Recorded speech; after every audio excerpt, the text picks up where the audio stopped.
예, 안녕하십니까. 판교고등학교 영어교사 정효진입니다. 저는 오늘 AI를 가까이 영어 공부의 이롭게라는 주제로 이제 제 수업의 사례를 나누려고 하는데요. 우선 이렇게 큰 행사에 초대해 주셔서 너무 감사하고 또 별것 없는 대단하지 않은 그런 수업이긴 하지만 그래도 이렇게 제 수업 사례를 나누면서 이게 하나의 사례로 봐주시고요. 또 선생님들께서 이로부터 더 좋은 아이디어가 떠오르시거나 또 수업 영감이 떠오르셔서 더 좋은 수업을 하실 수 있다면 예, 그것만으로도 굉장히 충분하게 좋은 기회가 될 것 같습니다. AI를 가지고 수업에 활용을 해보고 싶었어요. 그래서 어떻게 하면 활용할 수 있지? 수업을 AI로 뭘 어떻게 해야 되지? 이런 고민을 이제 가장 처음으로 했고 뭘 알아야 되지? 여기서부터 출발을 했던 것 같습니다. 선생님들께서는 만약에 AI로 영어 수업을 한다, 교과 수업을 한다 하면 제일 먼저 뭘 알아야 할 것 같으신가요?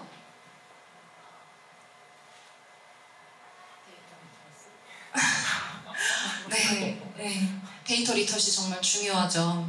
네, 일단은 뭘 가지고 수업을 해야 될지, 뭐가 있는지를 알아야 그걸로 수업을 할 테니까요. 그래서 저는 떠오른 게 챗GPT가 제일 먼저 떠오르긴 했습니다. 그러면 챗GPT를 사용한다면 내가 영어 수업에 어떻게 활용을 할 수 있을까? 그러니까 챗GPT를 사용하는 것 자체가 의미가 있는 것이 아니라 내가 이것으로 어떻게 교육 효과를 달성할 수 있을까? 이거를 사용하지 않았을 때보다 이거를 사용을 해서 더 효과적인지, 그 효과적인 지점이 무엇인가? 이런 부분은 이제 고민을 하게 된 것 같아요. 사실 제가 오늘 소개시켜 드리려고 하는 AI 도구는 챗GPT는 아닙니다만 일단 제 고민의 출발이 거기서 시작이 되었기에 말씀을 드렸고요.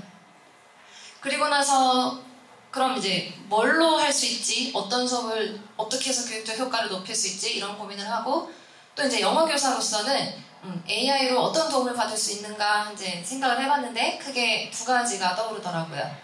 첫 번째는 AI는 정말 사람 말을 잘 알아듣습니다.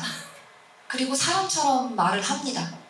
그런데 저는 제2외국어를 가르치는, 그러니까 영어가 모국어가 아닌 교사로서 이런 정말 원어민에 가까운 영어를 구사할 수 있는 챗GPT를 기반으로 하는 다양한 AI 도구들을 수업에 활용한다면 아이들이 글 쓴 거라든지 아이들이 말한 거라든지 이런 부분에 대해서 저보다 더 잘 첨삭을 해줄 수도 있을 것이고 또 완전히 자기만의 도구로, 그러니까 선생님이 아니라 선생님은 1대 다잖아요. 근데 AI 도구를 자기가 개인적으로 활용하면서 1대1 학습도 이루어질 수 있지 않겠나 하는 시사점을 첫 번째로 얻었고요.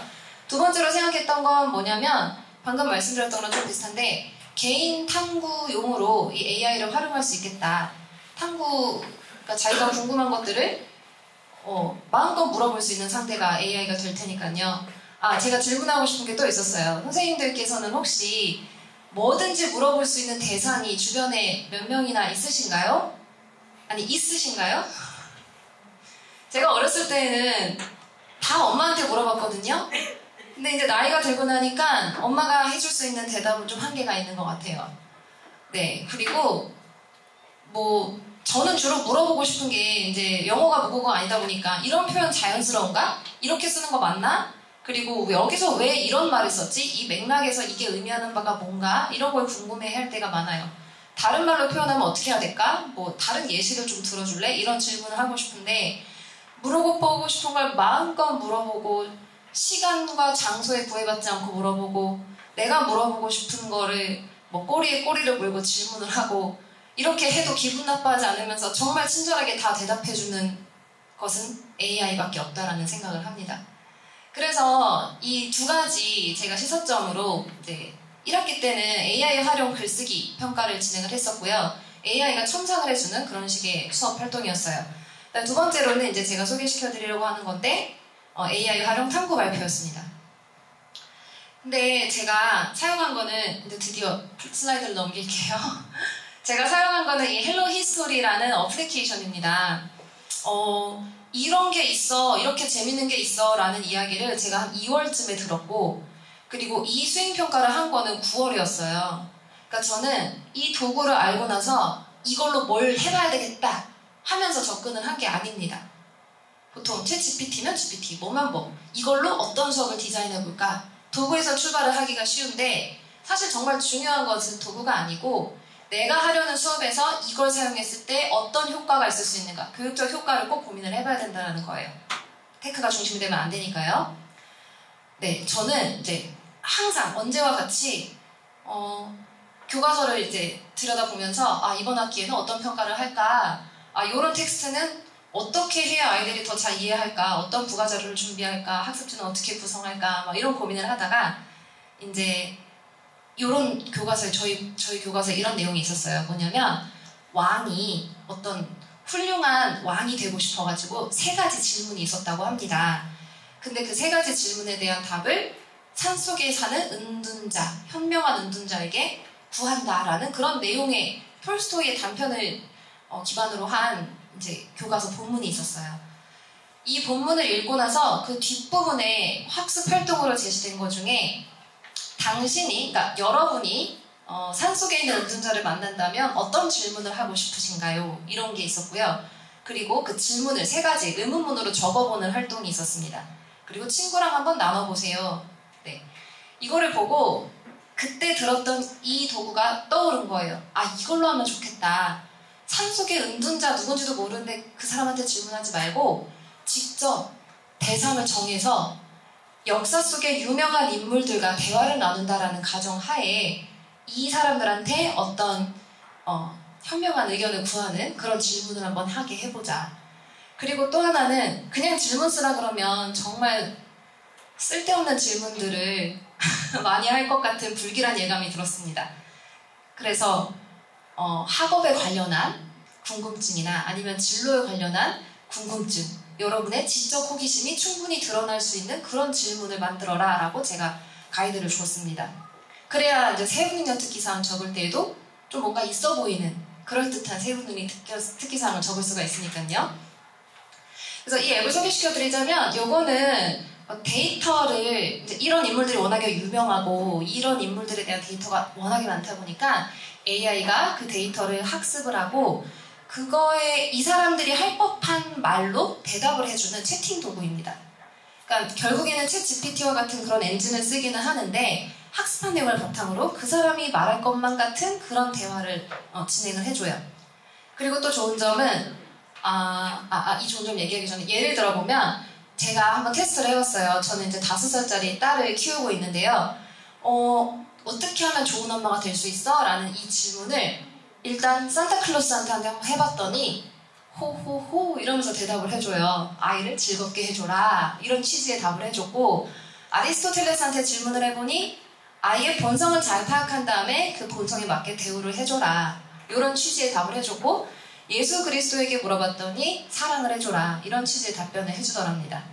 이런 식으로 약간 감이 오시죠? 그 인물이 할 법한 그런 답을 해주는 거예요. 또 좋은 점이 챗GPT 같은 경우에는 질문을 하면 거기에 대한 답변이 압도적으로 길어요. 그래서 애들이 이걸 보고 읽는데 귀가 눌립니다. 그런데 요거는 정말 채팅을 주고받듯이 짤막짤막하게 답변을 해주고, 그리고 아이가 또 추가 질문을 던지면 거기에 대해서 또 답변을 해주고, 뭔가 읽고 대화를 나눈다는 듯한, 대화가 좀 더 정말 친구랑 대화를 나누는 것 같은 그런 식의 느낌을 줍니다. 그래서 요거를 활용해서 이제 제가 수행평가를 했던 겁니다. 개요는요, 그러니까 첫 번째 시간에는 일단 질문을 정말 잘 정하는 게 중요했어요. 어떤 질문을 할 것인가, 그리고 누구한테 할 것인가. 예를 들면 아이들이 이렇게 접근을 하더라고요. 자기가 메이크업 아티스트가 되고 싶은데 누구랑 대화를 해야 되냐 이거예요. 헬로 히스토리에는 유명한 메이크업 아티스트가 없는데 막 이런 고민에 빠졌었어요. 그래서 질문을 꼭 그 분야에 아주 유명한 사람하고 대화를 하려고 하지 말고 네가 하고자 하는 그 질문에서 대답해 줄 만한 거리가 있을 것 같은 사람한테 한번 그 사람하고 대화를 해봐라 했어요. 좀 쉽게 예를 들어드리면 어떤 애가 이제 제가 이거를 한참 했을 때가 교권 침해로 한참 이렇게 시끄러웠을 때였어요. 그랬는데 이제 선생님이 되고 싶은 거예요. 그래서 선생님의 교권이 너무 많이 침해가 돼 있고 뭐 아이들이 이렇게 막 이런 그냥 문제가 많이 있었습니다. 그래서 얘는 생각하기에 요즘 애들이 맞고 자라지 않아서 그런 거야 라는 생각을 했나 봐요. 그러면서 이 세상에서 제일 유명한 선생님이 헬로 히스토리에 없는 것 같아가지고 마하트마 간디에게, 이 비폭력주의자에게 애를 때리는 건 옳은 것인가? 때려서라도 가르쳐야 될 수 있는 것인가? 막 이런 거에 대한 질문을 하는 걸 봤습니다. 그러니까 자기가 질문하는 거에 대해서 적당히 대답을 해줄 것 같은 인물을 찾아서 이렇게 대화를 나눠볼 수 있도록 그렇게 제가 안내를 해줬습니다. 그래서 첫 시간에는 질문하고, 그리고 누구랑 질문할지 정하고, 그리고 왜 그런 질문을 하고 싶은지 탐구 동기를 서술해 볼 수 있도록 했습니다. 다 영어로 한 문단 정도, 각각 한 문단씩 정도 이렇게 쓰게끔 했고요.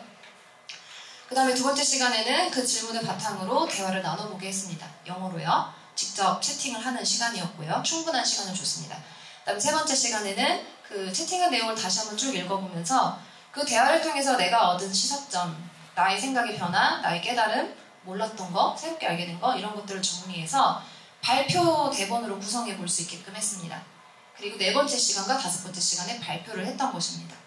한 1, 2분씩 발표를 했는데 저희 학생이 한 23명, 4명 되거든요. 한 시간에 거의 다 할 수 있고 조금 남은 부분만 5차시 했어요. 그래서 정확하게는 한 4차시 하고도 반 정도 걸렸고 다섯 번째 시간에는 뭐 이제 좀 다른 활동도 하고 그랬거든요. 이렇게 발표를 굳이 했던 이유는 사실 쓰고 끝낼 수도 있거든요. 뭐 탐구 내용을 정리해서 보고서로 작성할 수도 있고 하긴 하지만 단순하게 저는 1학기 때 글쓰기를 했기 때문에 2학기 때 얘네들이 어떻게 영어로 말을 잘하는지 그 프레젠테이션 능력을 보고 싶었어요. 그래서 발표를 했던 것입니다. 네, 이게 제가 아까 말씀드렸던 그 교과서고요. 이게 학습 활동이었고요. 그래서 제가 이거를 하면서 노렸던 게 두 가지예요. 그러니까 두 가지 역량을 신장시켜주고 싶었어요. 하나는 의사소통 역량. 이게 순서가 바뀌었습니다. 얘가 위로 와야 될 것 같아요. 이게 더 중요하죠. 영어로 의사소통을 하는데 아이들이 실제로 영어를 써서 어떤 소통을 할 수 있는 환경이요. 저는 말하기보다 글쓰기에 더 많을 거라고 봐요. 예를 들면 SNS로 소통을 한다든지 전 세계인과 아니면 자기가 해외 직구를 했는데 뭐가 잘 안 풀려서 메일로 컴플레인을 한다든지 뭘 바꾼다든지 어디 서비스를 예약한다든지 그러니까 외국인들과 이메일로 뭐 얘기를 주고받을 일이 훨씬 많을 것 같습니다. 아니면 뭐 글로벌 기업에 취업을 해서 이메일을 주고받으면 업무를 한다든지 물론 여행 가서 뭐 화장실이 어디 있어요 이렇게 영어로 말할 기회도 분명 말할 수도 있어야 되지만 진짜로 앞으로 아이들이 영어를 사용할 환경은 대화를 주고받는 거 아닐까 쓰면서 이렇게 채팅이든 뭐 메일이든 이런 상황이 아닐까 싶었습니다. 그래서 이번 활동이 그런 실제적인 맥락을 제공하기에 아주 적절했다는 생각이 들었고 그리고 이게 있어요. 3가지 질문을 하라고 했더니 예를 들어서 아인슈타인 더블 클릭한 다음에 What is the 이러면서 다짜고짜 질문부터 합니다. How do you think? 막 이러면서 근데 사실 누가 그렇게 합니까? 안녕? 이렇게 하고 인사도 하고 그리고 나는 뭐 고등학생인데 내가 이런 것 때문에 너한테 이런 질문을 하려고 해 하면서 자기소개도 하면서 대화의 맥락을 형성을 하고 그리고 질문을 해도 되니? 이렇게 허락을 구하기도 하고 질문을 한 다음에 대답을 들으면 좀 그거 좋은 생각이네. 난 그렇게 생각하지 않아. 이렇게 반박도 하고 뭐 동의도 하면서 대화라는 걸 이어나가고 마지막에 마무리에 인사까지 이렇게 해야지 사실 그게 맞는 거잖아요. 실제로 대화를 하더라도 네, 이런 것까지 다 영어 의사소통 능력에 해당한다고 보고요. 그래서 이런 과정을 한번 해보게끔 한 겁니다. 그 다음에 AI 활용 탐구 능력이죠. 어떻게 질문을 해야 자기가 원하는, 의도하는 그런 답변을 얻을 수가 있는가? 내가 궁금한 거를 어떻게 잘 질문을 해서 이걸 활용해서 내 탐구를 심화시킬 수 있는가? 이 활동을 하면서 그 경험을 통해서 아이들이 자기가 알고 싶은 것을 정말 1대1로 물어보고 뭐 대화를 하듯이 이렇게 좀 심화해 나가는 그런 과정을 겪어봄으로 통해 이렇게 탐구 능력을 길러보도록 하였습니다. 근데 여기서 탐구 능력에서 좀 중요한 게 바로 이 할루시네이션인데요. 이것도 이제 디지털 리터러시의 한 파트죠. AI를 활용해서 탐구를 할 때 반드시 이걸 알아야 된다라는 강조를 했습니다. 할루시네이션은 거짓말을 하는 거예요. AI가 거짓말을 합니다. 예를 들어서 정효진의 전국 투어 콘서트 일정을 알려줘. 이렇게 챗 GPT한테 물어보니까 서울에서 몇 월 며칠에 하고 대전에서 몇 월 며칠에 하고 제 콘서트 일정을 알려주더라고요. 거짓말입니다. 제가 무슨 콘서트를 하겠어요. 근데 이런 경우가 있다는 거 아이들도 너무나도 잘 알고 있어요. 특히나 좀 데이터가 충분하지 않은 것을 바탕으로 질문을 했을 경우에는 이런 엉뚱한 대답을 받을 수가 있습니다. 근데 그래서 이제 지식이나 정보를 묻는 질문을 했다면 반드시 팩트 체크를 해야 된다는 걸 알려주었습니다. 그리고 애들은 근데 대다수가 지식이나 정보를 묻는 질문보다는 견해를 묻는 질문을 많이 하더라고요. 당신이라면 21세기를 살아가는 요즘 시대에 이 문제를 어떻게 해결하겠느냐. 그런 그러니까 시대에서 아주 큰 핵을 그었던 그런 사람들한테 그런 견해가 궁금한 거예요.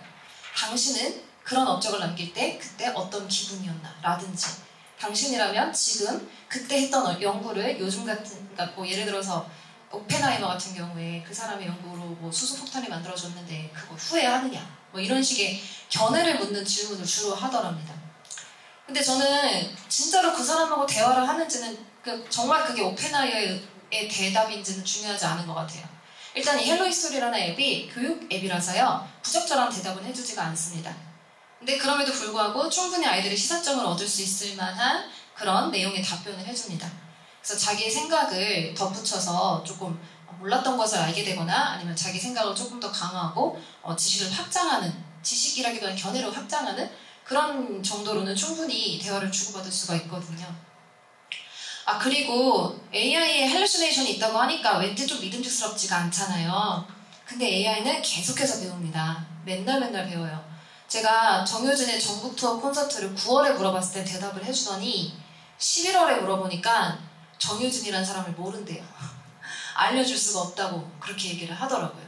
뭔가 이런 식의 뭔가 발전을 자꾸 하고 있습니다. 3.5, GPT 3.5, 그러니까 낮은 버전을 썼는데도 그랬거든요. 네, 그래서 이제 이것만 얘기하고 이제 정말 결과를 보여드릴게요. 애들이 어떻게 했는지 궁금하실 거 아니에요. 수업 활용할 때 유의할 점은요, 제가 얘기했지만, 그러니까 아이들의 결과물이 이따 보여드리겠지만 좀 아쉬운 게 있었어요. 선생님들이 만약에 이런 수업을 하신다면 이 점을 조금 강화를 해주시면 좋을 것 같다는 생각을 했습니다. 3개의 질문을 하라고 했더니 진짜 3개만 딱딱딱 질문하고 3개에 대한 응답만 딱딱딱 읽고 이해해서 자기 생각이랑 더해가지고 발표를 했어요. 전 이걸 원한 게 아니라 자꾸 더해서 질문하고 왜 그렇게 생각했는지 물어보고 그 다음에 예시를 달라고 하고 그리고 이럴 땐 어떡하냐 저럴 땐 어떡하냐 하면서 좀 얘기를 나누기를 원했거든요. 이게 자기의 개인 교사처럼 그 AI를 활용해서 좀 깊이 있는 탐구를 하기를 바랬어요. 대단한 전문적인 것까지는 아니더라도 그래도 좀 이렇게 주고받는 걸 더 많이 했으면 좋겠다라는 생각을 했는데요. 그래야 영어를 또 쓸 수 있고요. 그랬는데 애들이 조금 최소한으로 했다라는 점이 좀 안타까워서 그 점을 좀 유의해 주시면 될 것 같습니다. 자, 그러면 이제 아이들이요, 제가 잘한 거부터 보여드릴게요. 정말 내 마음에 쏙 들었던 거. 근데 글씨가 안 보이실 거예요. 이제 그냥 말씀을 조금씩만 읽어드릴게요. 제가 이거를 제출을 받았습니다. 대화한 거를 구글 클래스룸에 업로드해라. 그럼 이제 어떻게 업로드해요? 막 그래요. 캡처를 해도 되고, 이거는 어플리케이션에서 핸드폰에 다운받아서 해야 되거든요. 그래서 네가 한 거를 캡처해서 올려도 되고, 아니면 영상 캡처해. 그래서 이렇게 천천히 올려. 선생님이 읽을 수만 있으면 돼. 너무 빠르면 선생님이 일시멈춤 할 테니까 이렇게 천천히 올려서 여러분이 대화한 거를 나한테 제출을 해봐요. 이렇게 얘기를 한 거예요. 그래서 이 아이가 이렇게 했는데, 얘는 보면 이제 프로그래머가 되고 싶은 아이인데 자기는 AI 크리에이션도 진짜 크리에이션이라고 볼 수 있느냐라는 질문을 셰익스피어한테 했어요. 셰익스피어라는 이 작가에게. 근데 셰익스피어가 AI가 만든 것도 예술품 맞다 이렇게 대답을 했어요. 근데 얘는 동의하지 않는 겁니다. 왜 그렇게 생각하냐, 이럴 땐 어떡하냐, 정말 이래도 그런 거냐 하면서 되게 활발하게 대화를 주고받았던 아이고요. 영어도 굉장히 잘해서 발표도 아주 자신감 있게 잘 했습니다. 이런 거는 이제 정말 제가 원했던 결과. 그 다음에 이 아이는 아주 잘하진 않은데 여기서 칭찬하고 싶은 게 뭐냐면, 글씨가 안 보여, 저도 잘 안 보이네요. Thank you for your answer 이렇게 얘기를 합니다. 뭔가 들었으면 고마워, 근데 내 질문, 두 번째 질문 할게 이렇게 하면서 넘어가는 거예요. 이런 게 다 의사소통 전략이잖아요. 저는 이런 것도 다 세특에 써줬습니다. 그리고 이제 별로인 예시는 그냥 다 다예요. 거의 다예요. 좀 안타깝기는 한데 그래도 보통은 뭐 이렇게 아무거나 찍어볼게요. 제가 그래서 좀 더 깊이 있는 대화를 나눠라는 부분을 더 얘기를 많이 했으면 좋겠다는 생각이 들었어요. 질문하고 답변, 질문하고 답변. 이 대답에 대한 어떤 추가적인 얘기를 나누지 않고 그냥 이렇게 하고 그냥 정리해서 자기 생각을 발표하는. 근데 그 정도도 괜찮아요. 어떻게 모든 아이들이 다 제 기준에 맞추겠습니까? 많은 그래도 네 이렇게 하는 아이들도 많이 있었습니다. 발표한 것도 보여드릴게요. 발표는 예를 들면 이거 아닌데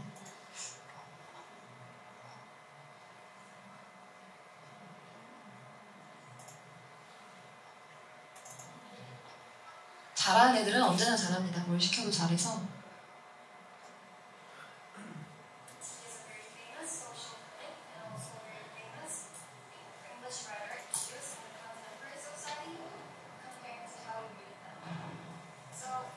그냥 이런 식으로 발표를 했습니다. 영어로 대본을 보고 읽어도 된다고 했고요. 그 대신에 감정은 있고 안 보고 정말 충분히 연습해서 이렇게 이 아이처럼 전달력 있게 발표하는 거를 제가 높은 점수를 주었습니다. 여기까지가 제 수업에 대한 나눔이었고요. 이제 우리 퍼실 선생님께서 제게 질문을 주실 것 같아요. 네, 정효진 선생님 수업 사례 나눔을 제가 너무 인상 깊게 들었는데요. 고등학교에서는 내신 성적 관리, 이렇게 산출 이런 것 때문에 학생들이 굉장히 부담스러워하고 선생님들도 부담스러워한다라고 저는 들었거든요. 그런데 이런 수업을 스마트 기기를 활용하고 에듀테크를 활용한 수업을 교수 평기까지 이렇게 선생님께서 이끌어내신 부분이 굉장히 저는 인상적이거든요. 그래서 이런 수업을 준비하려면 얼마나부터 계획을 하고 또 선생님께서 고민을 하셨는지 또 어떤 부분을 또 미리 준비하면 좋을지 그런 부분 좀 궁금해서 먼저 질문을 드려보도록 하겠습니다. 네, 저희 아이들도 내신 굉장히 힘들어합니다. 그런데 한 학기 중에서 5차시는 그렇게 큰 건 아닌 것 같아요. 저는 이제 수행평가는 주로 이렇게 인공지능이든 뭐 에듀테크 다른 도구들이든 뭔가 아이들의 흥미와 관심을 끌 수 있으면서도 교육 효과를 높일 수 있는 이런 도구들을 활용을 해서 수행평가는 진행을 합니다. 그런데 이제 뭐 지필 준비를 할 때도 에듀테크랑 그 다음에 지필평가를 대비해서 가르칠 때랑 그렇게 멀리 있는 것 같지는 않아요.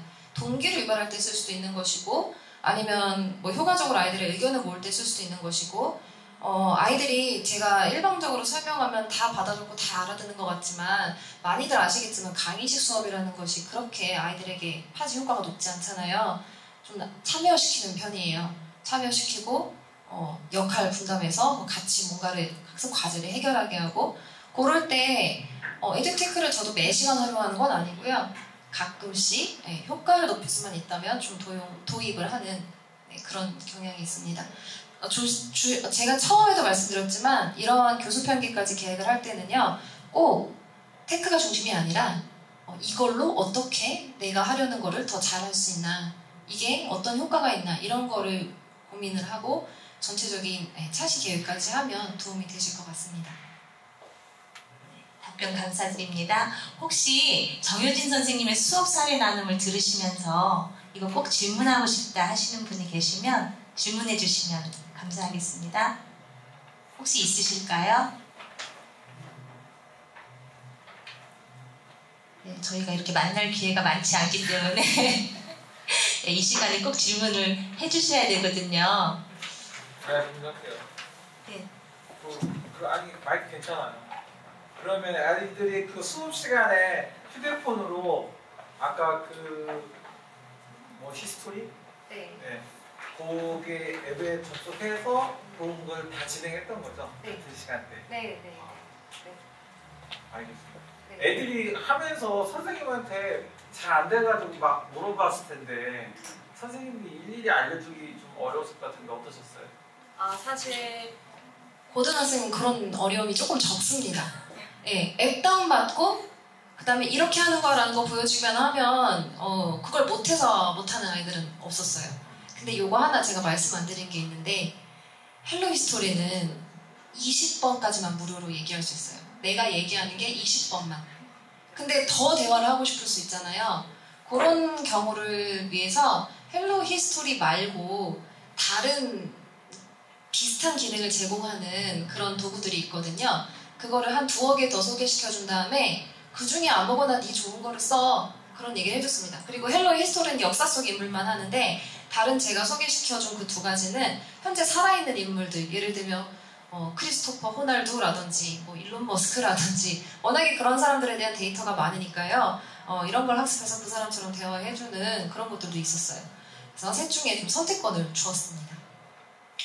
뭔지는 아마 저기 성남교육지원청 홈페이지 유튜브 채널에 제가 강의한 부분에 있을 겁니다. 시간이 부족해서. 네. 감사합니다. 사례 나눔해주신 저희 정효진 선생님께 큰 박수 보내주시기 바랍니다.